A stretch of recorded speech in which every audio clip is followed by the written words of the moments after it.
आरंभ में केवल शून्य था। उस शून्य से शुरुआत हुई सृष्टि की। बहुत समय पहले सतयुग के अंत में जब असुरों की शक्ति दिन प्रतिदिन बढ़ने लगी, तब सर्वलोक से लेकर पृथ्वी तक चारों ओर असुरों का राज्य स्थापित हुआ।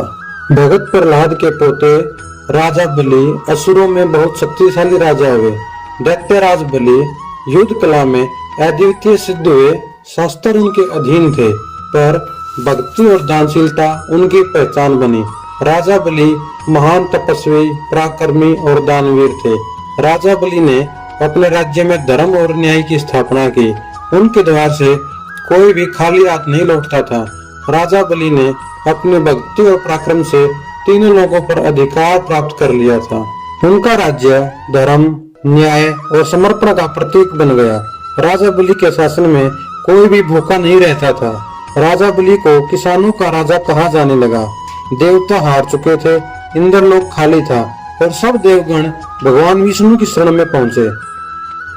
देवगण बोले, हे नारायण, दैत्यराज बलि ने यज्ञ और दान के बल पर संपूर्ण लोकों को जीत लिया है। अब धर्म डगमगा रहा है, हमें आपकी शरण चाहिए। भगवान विष्णु मुस्कुराए और बोले, धर्म की रक्षा के लिए मैं एक बार फिर धरती पर अवतार लूंगा और धर्म की स्थापना करूंगा। राशि कश्यप के आश्रम में अदिति के गर्भ से भगवान विष्णु धरती पर अवतरित हुए। तब आकाश में देवगण नाच उठे और धरती पर कमल खिल उठे। आसमान में देवताओं ने भगवान विष्णु का जय उद्घोष किया। उस दिव्य बालक का नाम पड़ा वामन। उनका कद छोटा था, लेकिन शक्तियां अपार। तेज से भरा हुआ ब्राह्मण बालक, जिनकी आंखों में ब्रह्मांड का वैभव झलकता था। राजा बलि ने अटल राज्य की स्थापना के लिए 100 अश्वमेध यज्ञ कराने का निश्चय किया। अब समय आ गया था कि ब्रह्मांड में संतुलन फिर से स्थापित हो। राजा बलि ने एक एक करके 99 यज्ञ संपन्न किए। अब आखिरी यज्ञ के लिए अग्निकुंड प्रज्वलित किया गया। वेद मंत्रों की गूंज से पूरे ब्रह्मांड गूंज उठा।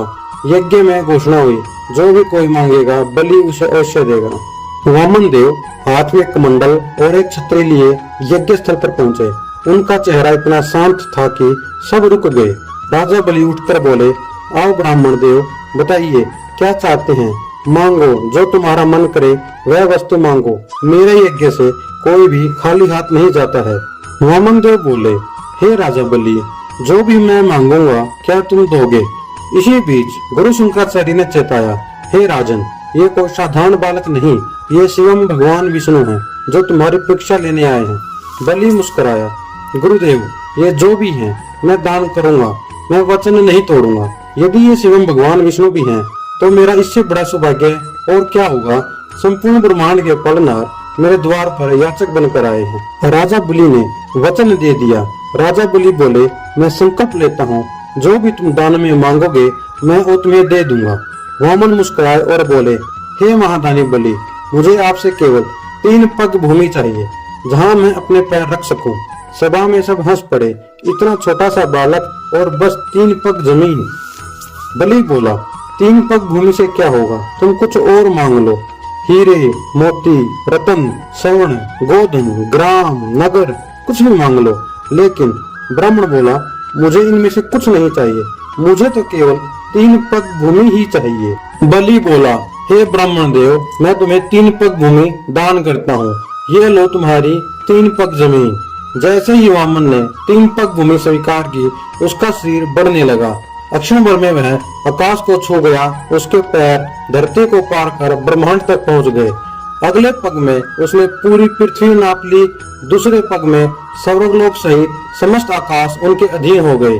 अब तीसरे पग के लिए कोई स्थान नहीं बचा। गगन भेदी स्वर में वामन देव ने कहा, हे राजा बलि, बताओ तीसरा पग कहाँ रखूं? सभा में सन्नाटा छा गया। राजा बलि ने सिर झुकाया और बोला, हे प्रभु, तीसरा पग मेरे सिर पर रख दीजिए और मेरा वचन पूर्ण कीजिए। मैं अपना अहंकार, अपना जीवन आपके चरणों में समर्पित करता हूँ। भगवान विष्णु ने उनका समर्पण स्वीकार किया। वामन ने मुस्कुराकर तीसरा पग बलि के सिर पर रखा। उसी क्षण राजा बलि पाताल लोक को प्राप्त हुआ और इसके साथ अमरता और विष्णु की कृपा प्राप्त हुई। भगवान विष्णु ने राजा बलि को पाताल लोक का अधिपति बना दिया। राजा बलि ने मांगा कि भगवान मुझे मेरी प्रजा से मिलने का अवसर जरूर दें। भगवान विष्णु बोले, वर्ष में एक बार तुम्हें अपनी प्रजा से मिलने का अधिकार रहेगा। यही दिन भारत भर में ओणम के त्योहार के रूप में मनाया जाता है। खासकर केरल राज्य में इस त्योहार की बहुत बड़ी मान्यता है।